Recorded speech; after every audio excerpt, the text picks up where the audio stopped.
Hey, thanks for coming. Welcome to the Love Shack.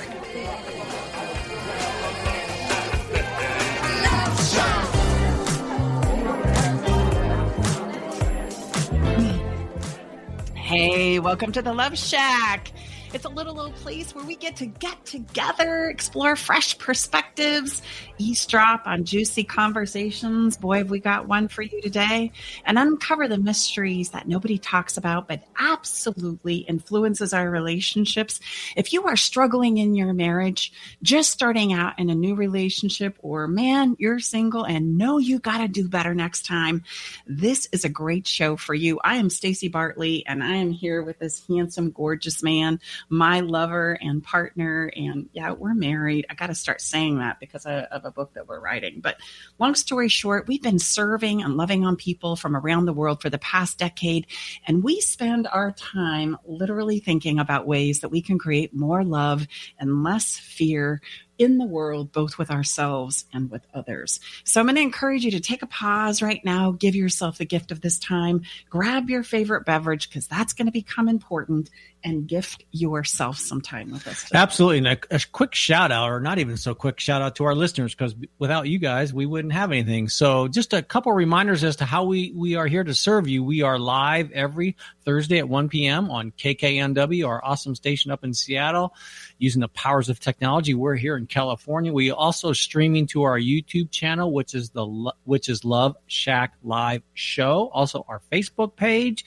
And then at the end of every Thursday, this is uploaded by the powers of technology and various people on our team to all the places where you may choose to listen to a podcast. Hey, and for all of our listeners, if you're looking for some great topic and you're waiting, I'm going to encourage you to not wait and get on over to our website and message us and say, hey, when are you going to do a topic, or what I'd like to talk about here is blah. And we'll talk more about that throughout the show. And let me just say, or if you have a question, we're doing everything we can to serve you and be with you and meet you wherever you are. On staceybartley.com, the podcast button or the link or whatever, somewhere there, you'll see a place to leave us a message. We have a cool technology, and leave us. And just to remind you, we take confidentiality really seriously. So simply just go right into your question. You don't even need to share who you are or where you're from. You can if you'd like to, but just go right into your question, and we'll do our very best to answer that on an upcoming show. Our grandkids would say, oh, Grandpa, that's so boomer. I know. Sorry, but I'm a detail guy. They call me Radar. I'm 2 steps ahead of Stacey because she's the creative genius of all this. That's true.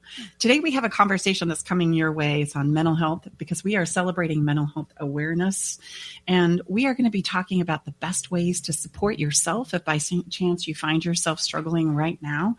In the wake of COVID-19, millions of us are experiencing new mental health challenges. So a lot of us are struggling right now. And if we, by chance, were already struggling with some kind of a mental health challenge that we felt like we had a handle on, well, you know what? That's been exacerbated in whole new ways that now we're having to come face to face with. And so we have a wonderful little mini panel, the likes of which is an incredible guest that we have that's going to be joining us live, as well as many, many voices from people who are contributing to the mental health awareness conversation that's happening all month. And we wanted to do our part by covering this topic right here on the show. Let me just add, this is the first ever, May 20th, 2021. If you're listening live, is the first Mental Health Action Day. That's really cool, babe, because that's today. That is today. If you're listening live, that is today. And another really fun idea is this mental health awareness conversation has been happening since 1949. That's when it was recognized and officially claimed as the Mental Health Awareness Month. So we're joining this very important conversation right here today in the Love Shack. We're going to commit to increasing your understanding and transforming the awareness into empowering, life-giving action with voices of individuals and organizations who are moving the needle of mental wellness for us all. We hope that you'll stay tuned and join us for this very important conversation. We'll be right back in a minute we got to start with what you drinking, because that's how all great conversations begin. We'll be right back.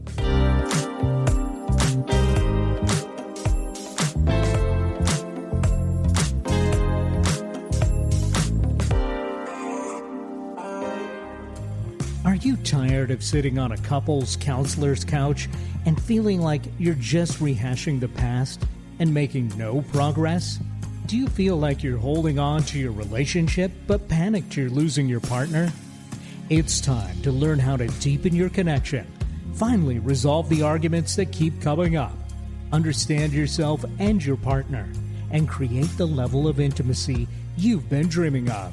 It's time for love to tingle your toes again. Schedule your private session with relationship expert Stacey Bartley at staceybartley.com/checkup.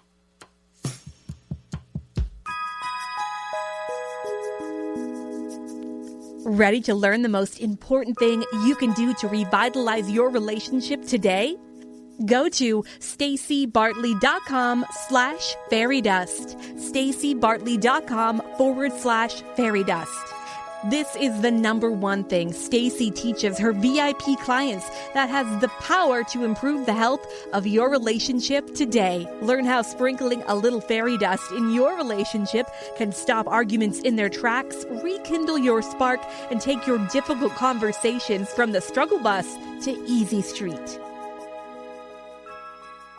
Hello, I'm Nathan Mum. Join me and Mike Roday as we host a weekly technology show that talks about technology for the everyday common person. We are a live radio program that airs Saturday from 4 to 5 p.m. on YouTube, Facebook, and Twitch. If you go to facebook.com/TechTimeRadio, youtube.com/TechTimeRadio, or twitch.tv/TechTimeRadio, you can catch us live Saturdays from 4 to 5 p.m. You can find us at all podcast services online, from Apple to Google and everything in between. Seattle, Tacoma, Antwerp? That's right. We're streamed worldwide on our app and on the web at 1150kknw.com.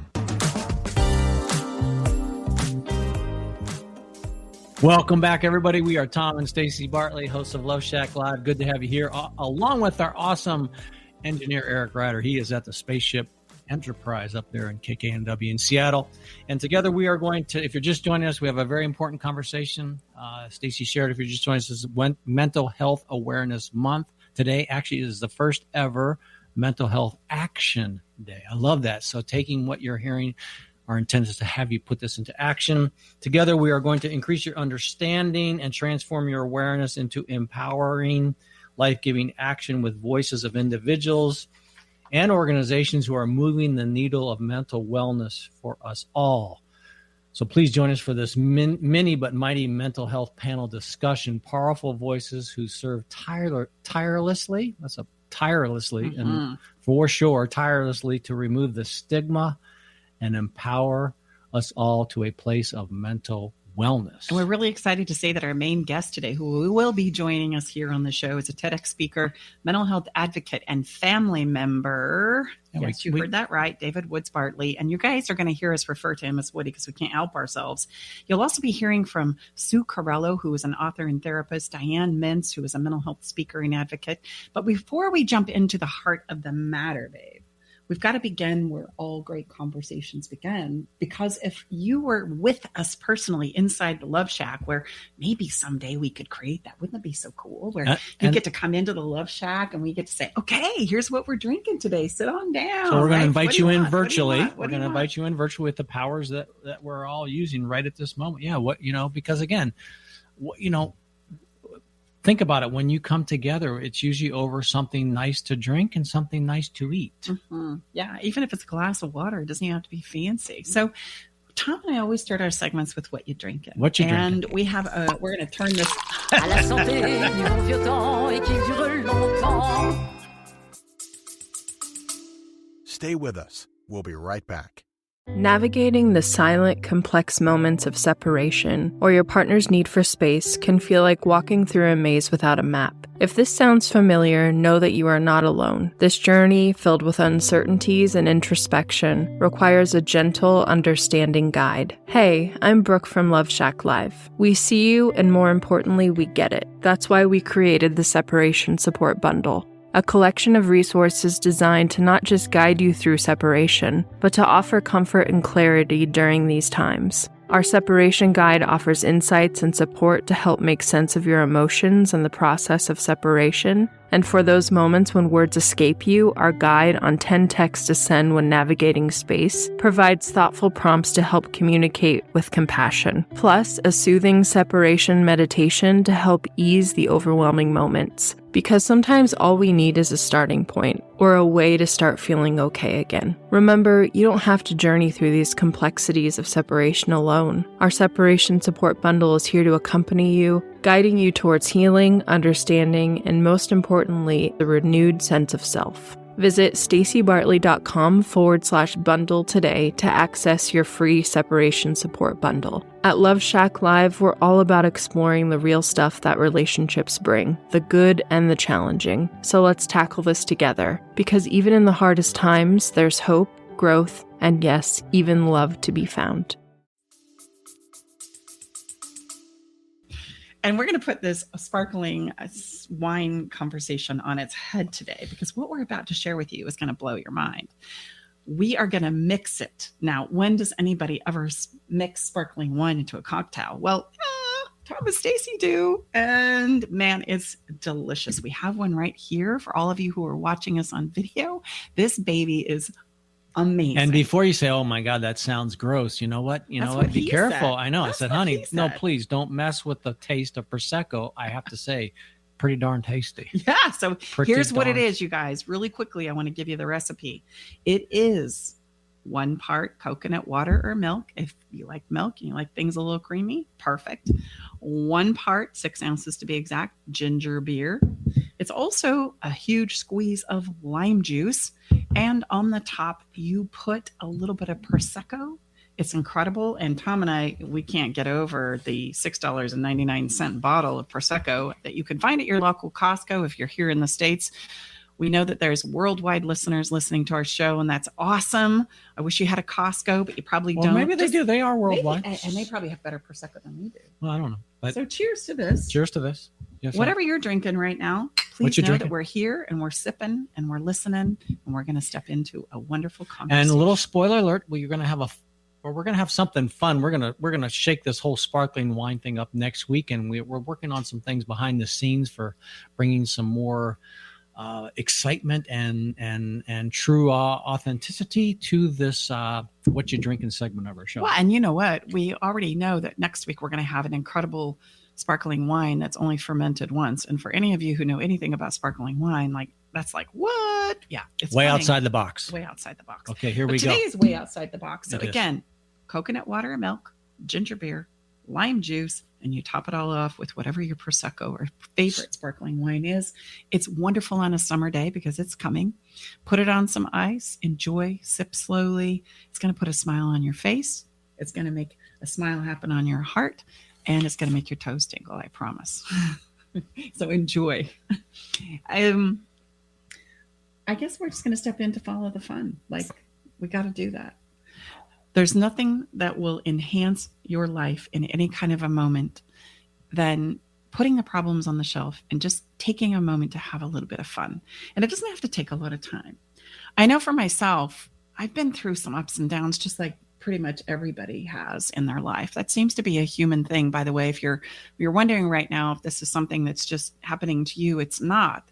It happens throughout our lifetimes, and everything is kind of like highlighted and on steroids because there's so much up and down happening that we're all being required to navigate. Well, and I would just look, we're not being disingenuous, or we're not like you guys have checked out. I mean, we're talking about a very, very important and significant conversation with mental health and mental wellness and mental illness. But Stacy and I are passionate about, look, our clients come to us with a lot going on, a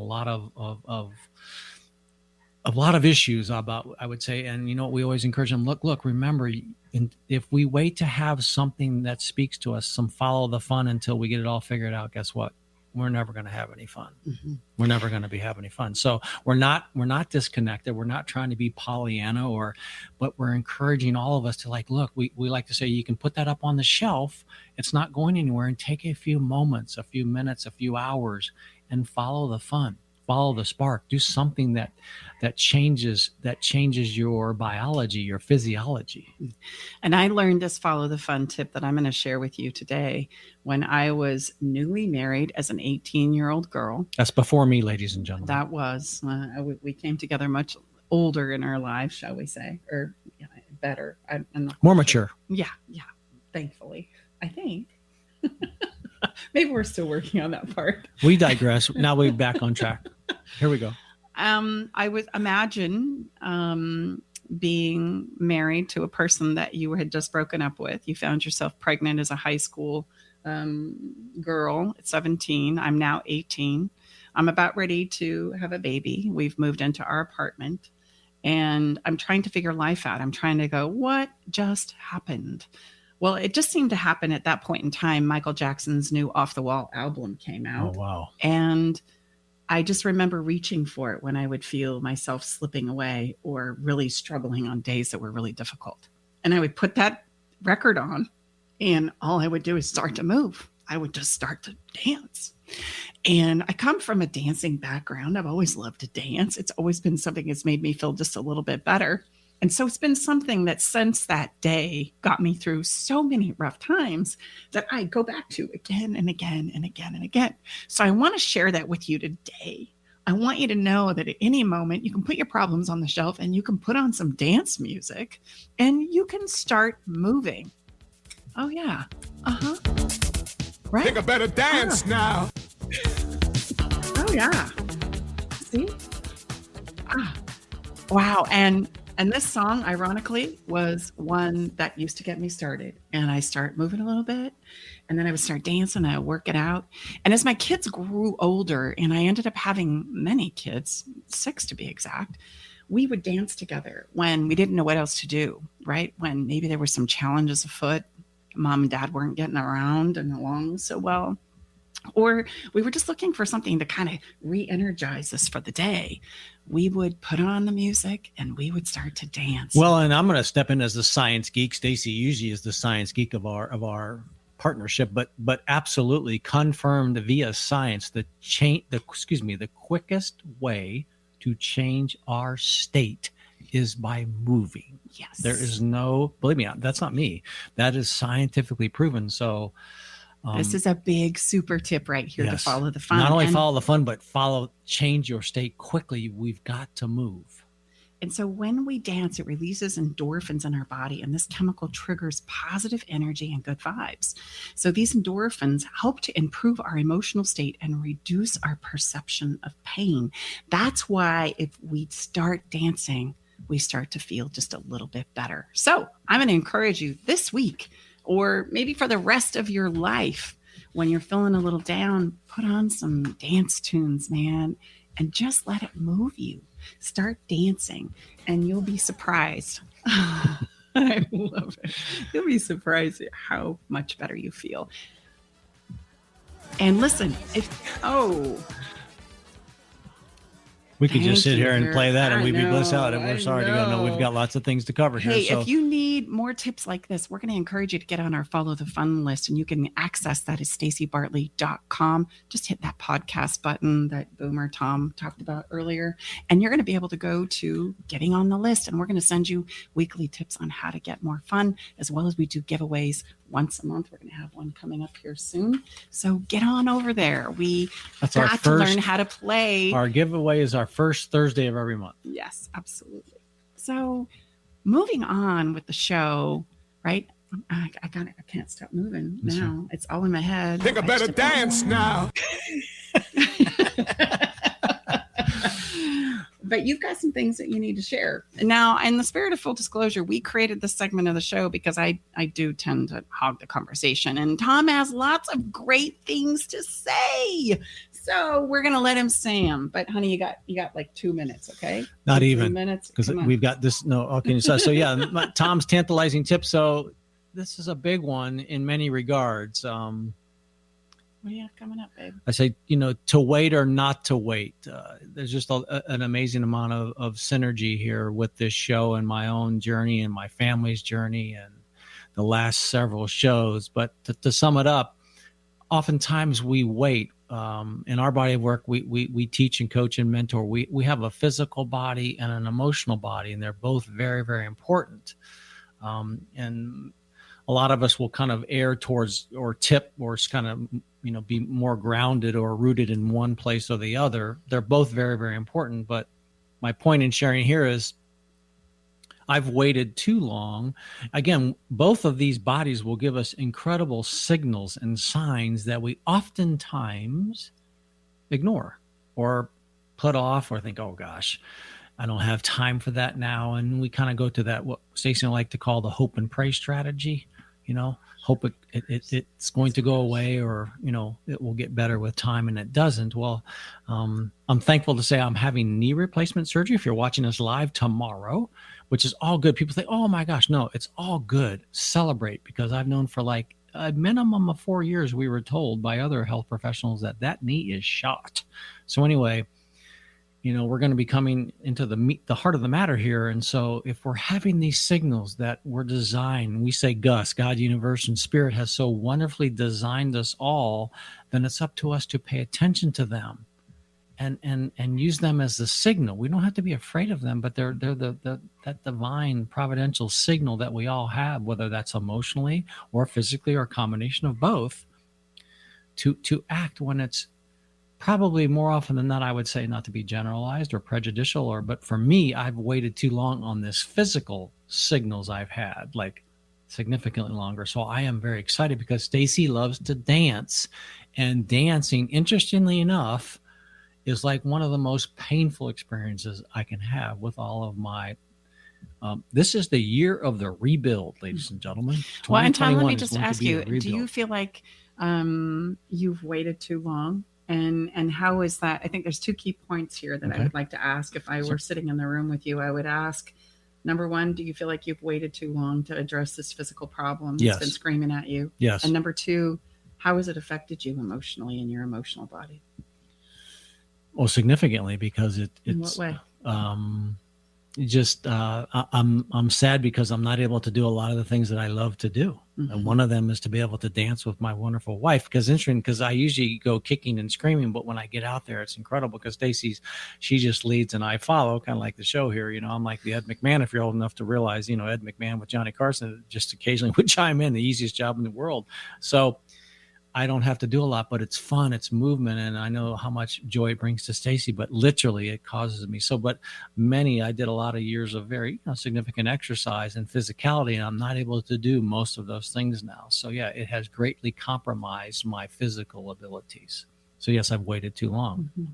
Well, and then where I'm going is, does it lead to maybe doubting yourself? Does it lead to a dimmed outlook on life? No question. Outlook on life? No question. Or does it decrease your confidence and capability with inside of yourself?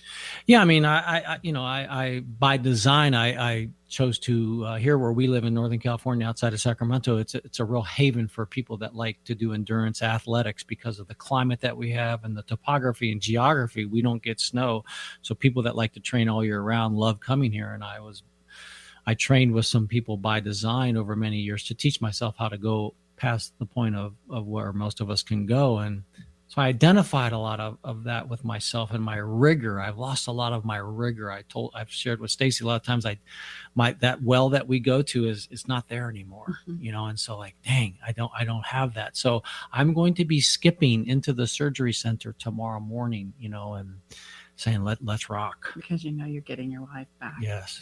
And so, to wait or not to wait, it depends on where you are. Sometimes, and most of the time, we tend to wait too long because we don't know what to do. And so we wait and we hope and we cross our fingers. And yet sometimes waiting, we don't realize there's a price for waiting as well. And so we all need to kind of look at, when is it time to go and when is it not time to go? And I think for your surgery, babe, we probably should have done that about 4 years ago. Yeah, I mean, again, what if you use auto or Google Maps or recalibrating. So we're all constantly recalibrating, But I mean, yeah, that's this constant. But I would just encourage all of us to use, especially with our Heart of the Matter coming up momentarily, these when we get these signals, that there's no finer signal than all of us have, whether that be physically or emotionally. And our guest, my brother's going to talk about, we need to use these as indicators and then not be afraid of them. Use them as a great gift that they are, as simply the compass, a little to the left, a little to the right, and then now take our next best step, because without that, we lose momentum. We're in energy. We're all swimming in a sea of energy, and I've lost momentum. My tank's out of gas. That's good. It's really good. And this emotional body and this physical body is absolutely interrelated, and both of them are real and exist. And people say, whatever, I can't see it. Yeah, well, you can't see oxygen either, and it's pretty important. So there are elements in our life that we need, and that this emotional body and physical body is the very best navigation tool that we have. So we've got to bring our special guest on. Yes, indeed. We got to do a drum roll here. We're going to step into the heart of the matter. This segment, today's show, is all around Mental Health Awareness Month, and it's the time of year when individuals and organizations take to the streets and the internet to raise awareness about the realities of mental health. You and many others know that mental health is critically important during these challenging times, but we can't just stop the conversation there. Mental Health Awareness Month is here to encourage us to also take action, to demonstrate the importance of mental health, and to understand that it's available to us all if we will just all embrace it. Is there by chance someone in your life right now who is struggling with depression or anxiety, someone who has lost all of their hope? Or how is it that we can show them not just that we are aware of their struggle, this is so important, but that we care about their struggle? And we're going to talk about how this plays out in our relationships, because sometimes the most significant people to us run out of gas to care anymore. And what do we do when we find ourselves in that situation? We want to invite our incredible family member, David Woods Bartley, onto the show. He's a TEDx speaker. He's a mental health advocate. He speaks around the world, and we're so privileged to call him my brother and my friend. So welcome to the show, Woody. It's so great to have you here. Again, his name is David Woods Bartley. That's how you're going to have to Google him, but we call him Woody because of a whole family thing that we don't need to go into. Hi, Tommy. Hi, Sadie. The first thing I have to say is you're having a little bit too much fun at the beginning of the show. And I salute Eric I love the little spontaneous thing in regards to the dancing as well. But what an honor to be back with you. And thank you both for taking the time to highlight this incredibly important month. Oh, yes, absolutely. And so, gosh, Woody, I want to jump right into the conversation of this important topic so that we can maximize our time. How is it that someone finds themselves in the space of mental wellness? We want to talk about that because you have some personal experience in that place, as we all do from time to time. It's just, I think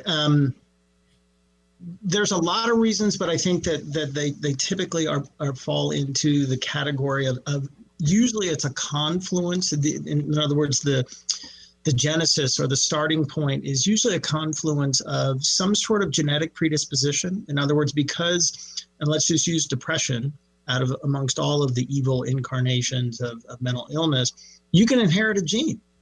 In Tom and I's case, our father's father, our paternal grandfather, ended his life by suicide when our father was very young, and then we lost our father. I was just 7 years old as the baby of the four boys.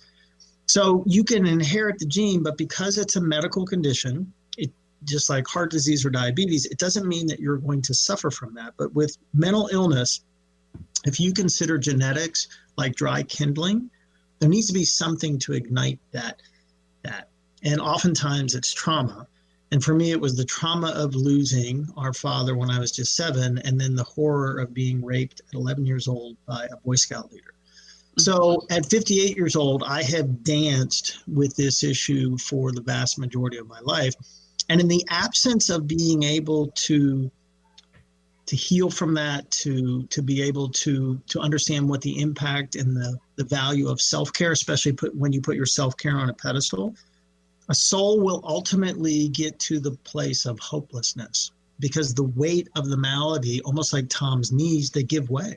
that unless you can replace that line of thought, those inaccurate beliefs about yourself, you will ultimately go to a place of hopelessness. And my opinion is people don't die from the medical conditions of bipolar and dissociative disorder and depression. They die from hopelessness. In the absence of hope, there really is no reason to live. Mm-hmm.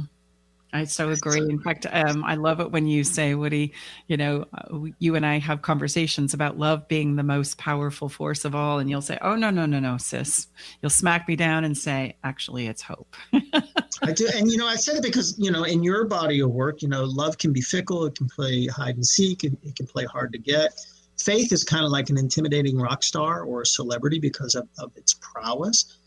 But hope is that, in the words of Charles Schultz, who said that happiness is a warm puppy. Well, if that's the case, then hope is like a whole swarm, a whole litter of 8-week-old Labrador puppies. Hope just wants to be with you. And hope never comes alone. Hope always brings something with it. And most often it's harmony. And then when things are harmonious, it's all's right with the world. It's going to be okay. I'm okay. And things are going to be okay. That's why I think hope really is the most important thing in our lives. Yeah, you're starting to win me over, and I do see how with hope we can open ourselves up better to love, because without hope I can't risk it.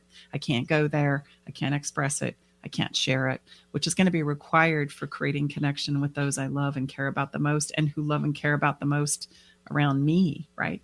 If I don't have hope, I can't open myself up. I can't risk it. I can't go there. So to put a period at the end of the question is, how does the soul find themselves in a place of mental illness? It is, in which Tom had talked about, really the primary demon is stigma. And stigma it's a sign of disgrace. It's an attitude of disgrace. It's when somebody has been exiled or excommunicated from the community of worthy souls into some sort of periphery based on actual feelings and actual demonstrations by people who are ignorant, quite frankly, or most likely by their own exile. There's no access in the place of isolation, which COVID has just exacerbated, to your point early in the show, Stace, that the monster has been licking his chops over the last 18 months because that's what the monster wants to do. We can't beat mental illness one-on-one. We can't. But mental illness, the monster has no defense against connection. He's just going to turn and run. And so in the absence of connection, because a person with mental illness often is externally stigmatized and internally stigmatized, they stay isolated and will find themselves in that place of hellness. And it is, in the words of Dr. Beverly Shanks, who said that depression must surely be the first cousin to hell on earth. Mm. Absolutely. The doctor is 100% right. Yeah. And that takes us a little deeper, if we may, into the conversation and the question that's always raised when somebody's struggling with depression.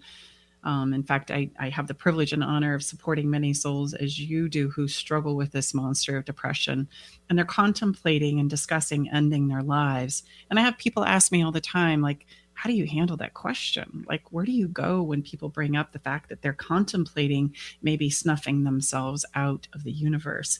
And I would love to hear your answer to, why do people die by suicide? And it's a really important question, both in looking at people like myself who had attempted and people who complete suicide. The obvious question that comes up is why. So in my case, that including your beloved who's sitting right next to you, is why would Woody think that he is unworthy? Why would Woody think that he had become an embarrassment and a burden? Why would Woody think that we would all be better off without him? Why would Woody think that he was stupid and ugly and grotesque and pitiful and just worthless in every way? And then there's also the question of, why would Woody be so selfish? Why would Woody create so much harm? We knew that he knew. We would think that he would know what the devastating impact would be. And the short answer to all those questions is, and these come in the words of the great chef David Chang, who's an amazing man who wrote recently about his own journey with bipolar. And here's what the chef says, and it really answers all these questions, is, in his words, when you're depressed, you become convinced that everything you think is true. So let me say that again. When you're depressed, you become convinced that everything you think is true. Now, we've all had bizarre thoughts that come into our mind like, good Lord, where'd that come from? But we can push them to the side because they make no sense. They're not based in reality. They're not logical in any way. But imagine every difficult thought that you've had, every negative thought that you've had, every thought that you've had that you're disappointed in yourself, that you feel like you're a failure, that you have nothing to offer. Imagine every single one of those thoughts. They don't go and lodge in your mind as a possibility. Like, you take them as the absolute truth. Now, when people approach somebody like me in the midst of wanting to kill themselves, the first thing that I say to people is, imagine logic and reason like an article of clothing. When you approach that soul in that crisis situation, first thing, take that piece of clothing off. Don't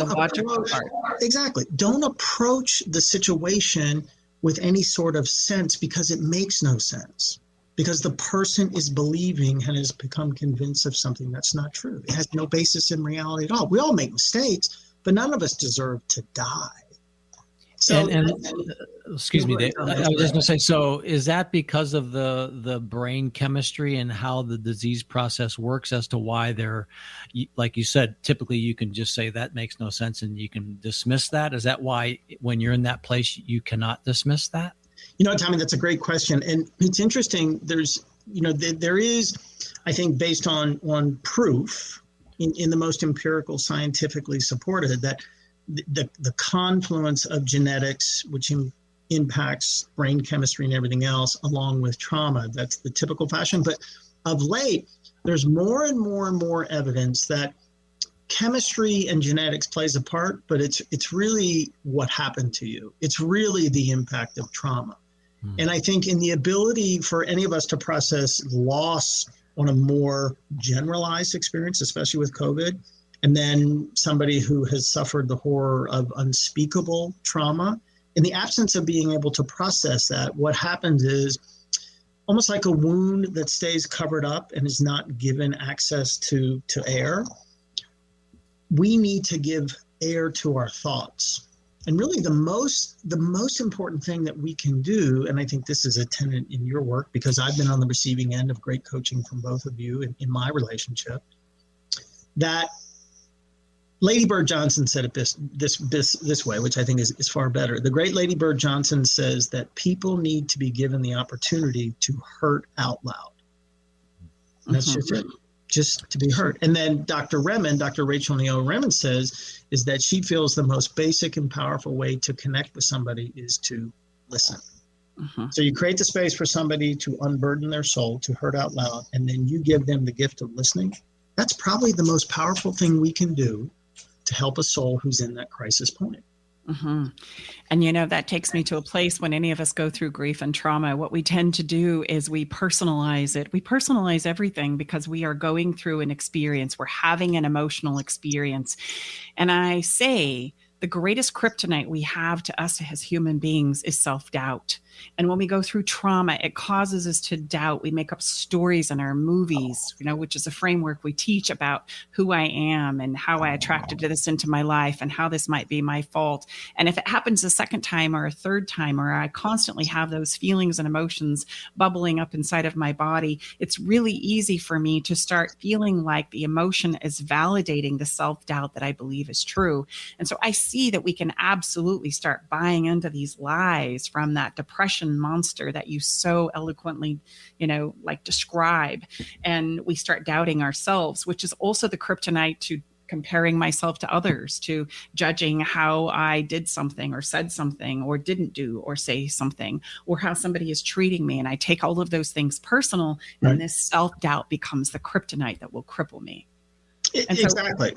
And I think it really goes back to, the takeaway for all the work that I do is that connection creates hope, and hope saves lives. So Matt Haig, in his great book that your beloved recommended to me called Reasons to Live, Matt describes it this way, that it's a 3-step process that somebody can arrive at the place of wanting to take their lives, or even a lesser acute situation or crisis point. They're all hellish no matter what. That it's dark thoughts, which trigger overwhelming emotions, which ultimately influence what can be deadly actions. So somebody in that space, their mind is spinning. So we've all seen the movies, and there's some sort of bomb, and it comes down to the last seconds, and it's a red wire, a blue wire, a green wire. My God, what wire do you cut? Connection, it doesn't matter. Connection can cut any of the three, because in the space of being connected, mental illness doesn't exist.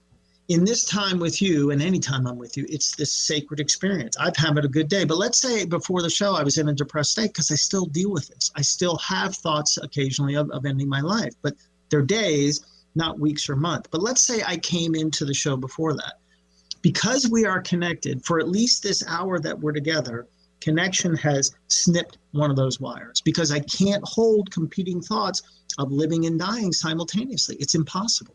So what I say is, for both as an aspect of self-care and as a way of helping somebody else, it's just become a master at creating connection everywhere and anywhere and every place that you go, with anyone that you come into contact with, which is distinct from connection.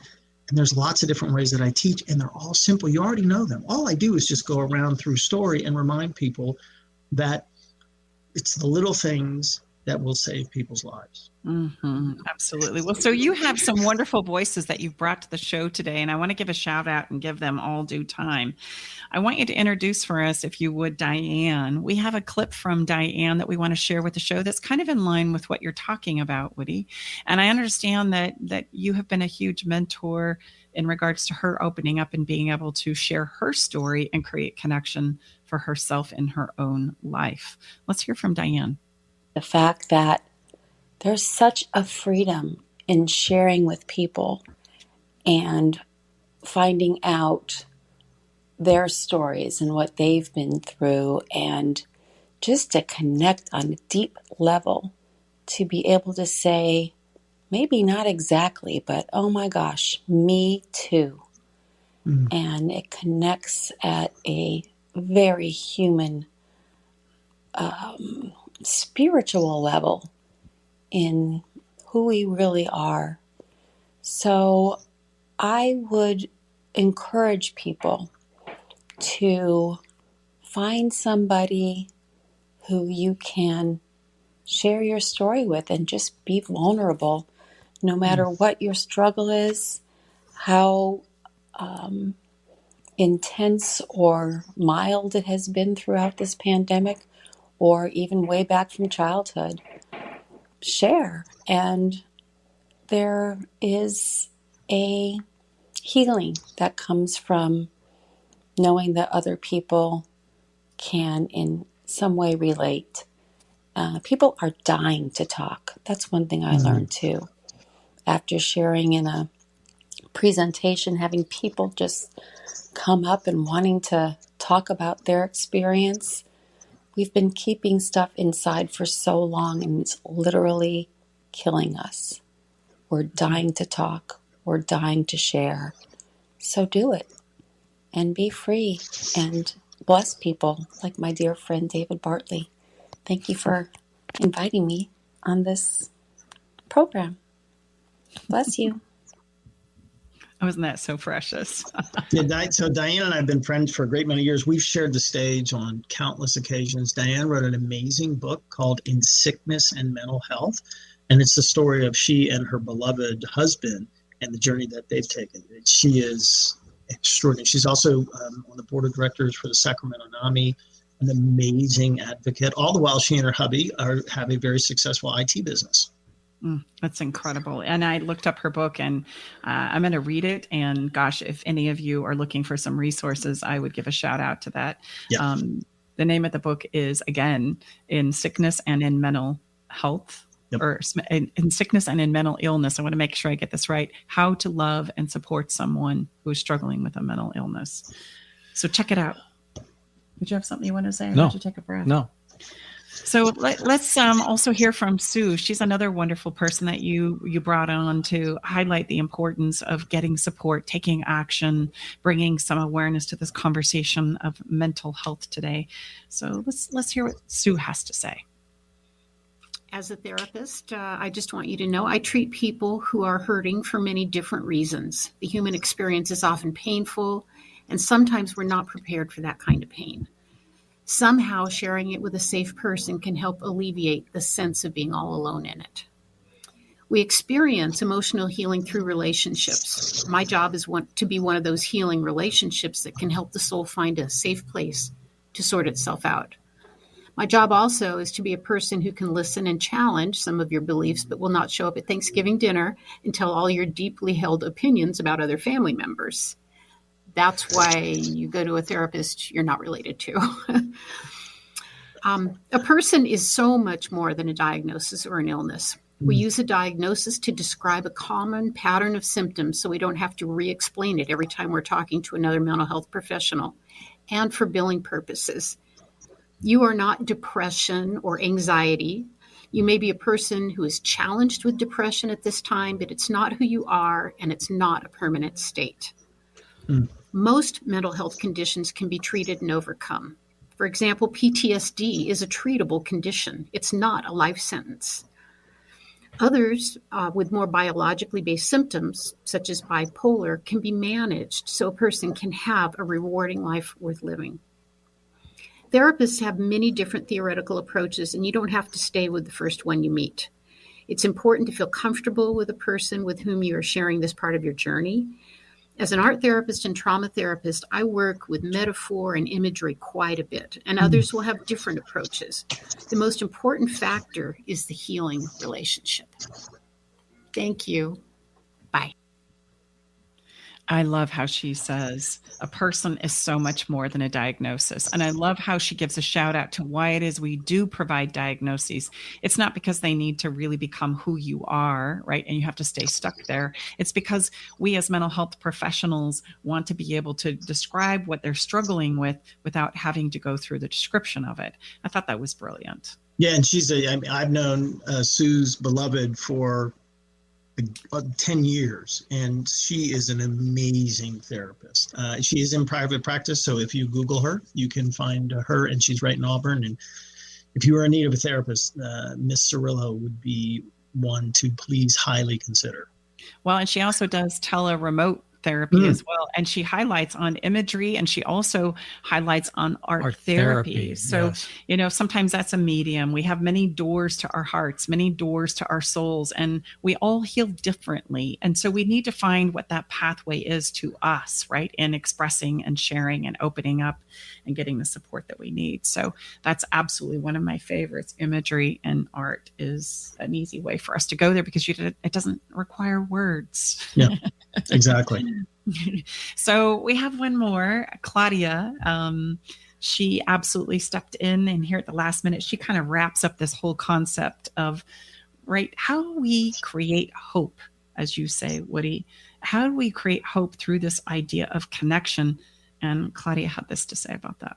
Good morning. This is Claudia Najelski, and the message that I want to leave today for those that are struggling with a mental illness is that there is always hope. Mental illness is also one of the illnesses that is treatable and that you're not alone.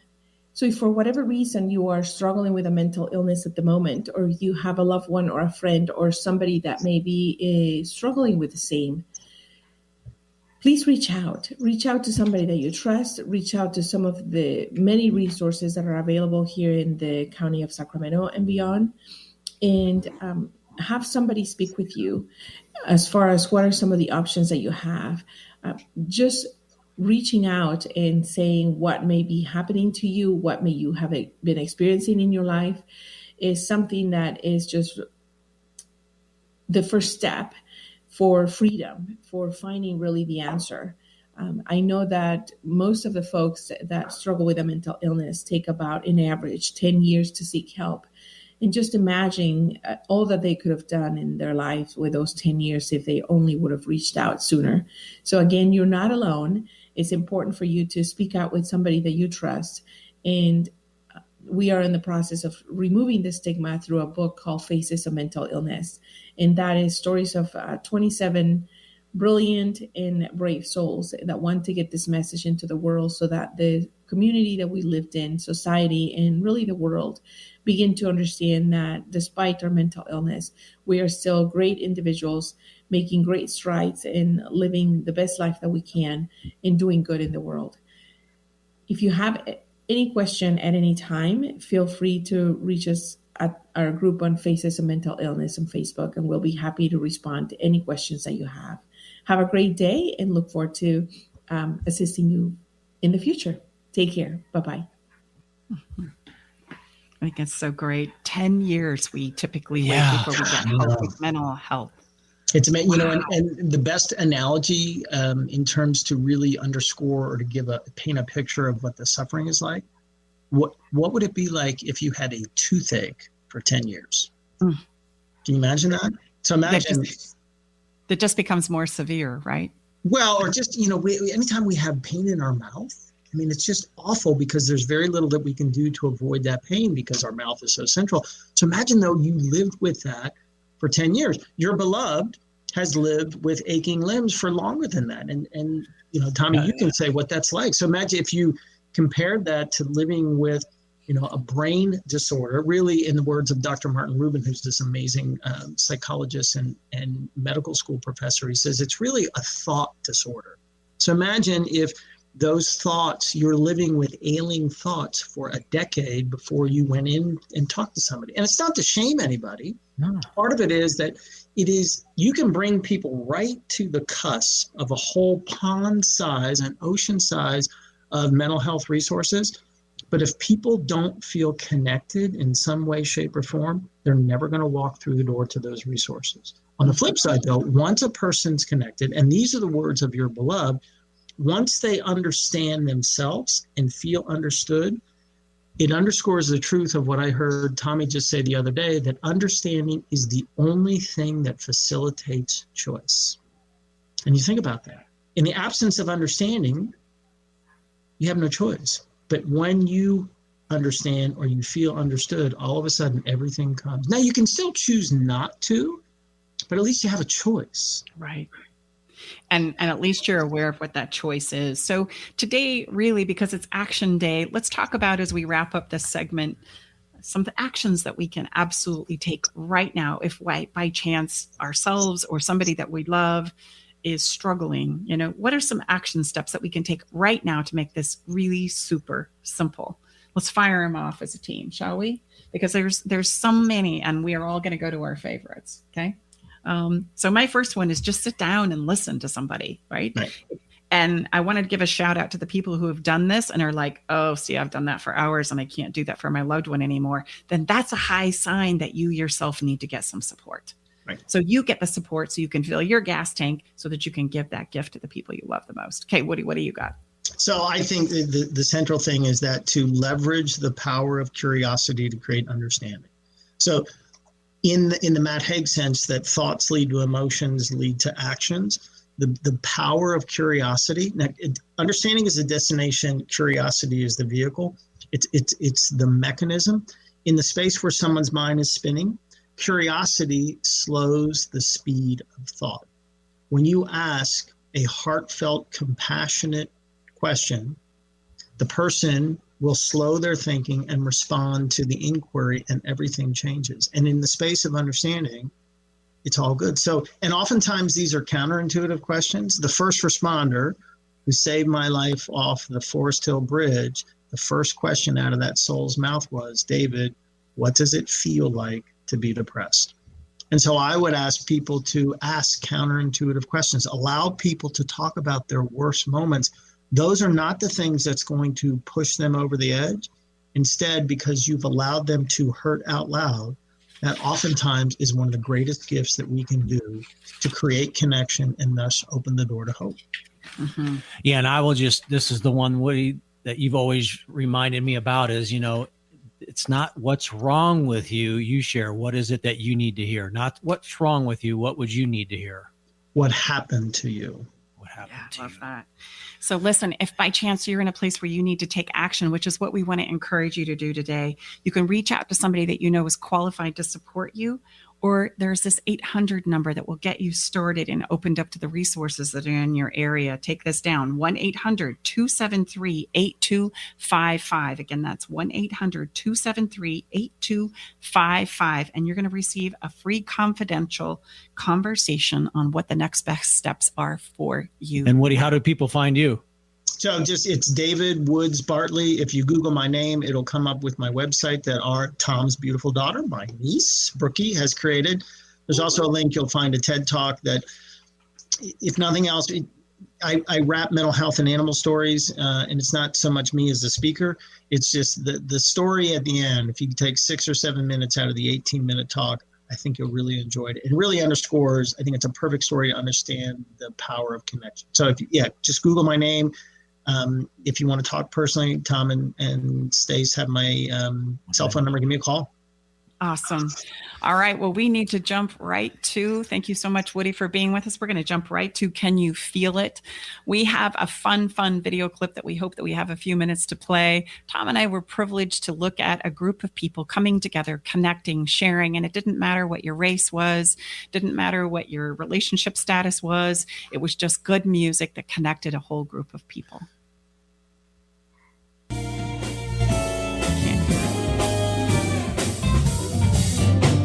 We want to give a shout out to Buster's Barbecue. We want to give a shout out to the musicians that you're seeing here. The gentleman that's playing the fiddle, or it's not a fiddle actually, it's a violin. Yeah. He is a spectacular musician. His name is Carlos Reyes. He plays, believe me, jazz and violin all at the same time. We're going to play this clip again when we come back because you've got to hear the music behind it. It was a mind blower when we thought about how does jazz and a violinist come together. It's like, what? And it's absolutely amazing.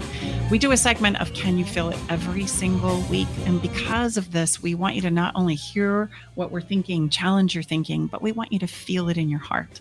We want you to feel the song and the music. And there's nothing that can take us there like that. Absolutely. So, it's time to go, babe. Fastest hour in our week, every single week. So until we see you next time, remember, we're here to serve you and support you. If you need some help, reach out to us, StacyBartley.com, StacyBartley.com. Until we see you again next week, remember, don't wait. Listen to those signals. Mm-hmm. And we look forward to being with you next week, same time, same place.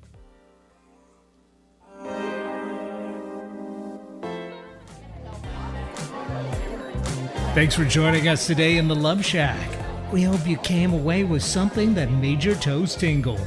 We recommend you keep that good feeling going by getting on our fun list, where you'll stay inspired and have the chance to win cool, fun stuff.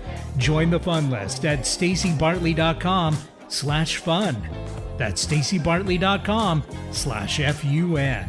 Love the show? Help us spread the love by sharing the show with others. You can find Love Shack Live along with our past episodes wherever you listen to podcasts. You'll also catch us on YouTube and Facebook. And if by chance you're needing help and support for any of your relationship challenges, visit StacyBartley.com. That's StacyBartley.com. Okay, everybody, time to go. We got to close the doors to the Love Shack for this week. You don't have to go home, but you can't stay here. Come back next week, though, and join us for another edition of Love Shack Live with Tom and Stacy Bartley.